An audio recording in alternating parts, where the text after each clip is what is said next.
ասֆալտ հասկացությունը ուղիղ կապված էր ընտրությունների հետ։ Կար ընտրություն, կար ասֆալտ, չկար ընտրություն, չկար ասֆալտ։ Ընդ որում տեխնոլոգիական լուծումներ կային, հավաքովի ասֆալտ։ Փռում ես, ընտրվում ես, մնում ասֆալտը։ Չես ընտրվում, փաթաթում տանում ես մինչև հաջորդ ընտրություններ։ Մարդիկ մոռացել են, որ Հայաստանում ընդհանրապես տենց բան է եղել։ Հասկանում եք, մոռացել են։ Այն ասֆալտը, որ մենք հիմա ուղակի անում ենք, եթե ընտրական տրամաբանության բան էինք, Միջև 2082 թիվը այդ ասֆալտով կարելի էր ընտրություններ անել։ Այն գործիքը եւ լծակը, որ ընդունված է եղել, որ կառավարությունը իր ձեռքում պահի, որ որպես լծակ օգտագործի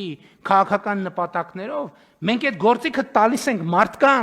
մարդկանց ազատություն ենք տալիս, որոշումներ կայացնելու, զարգացման օրակարգեր որդեգրելու եւ իրականացնելու համայնքի տրամաբանությամբ, իհարկե կառավարության լիազորությունները եւ գործառույթները որևէ կերպով չզիջելով։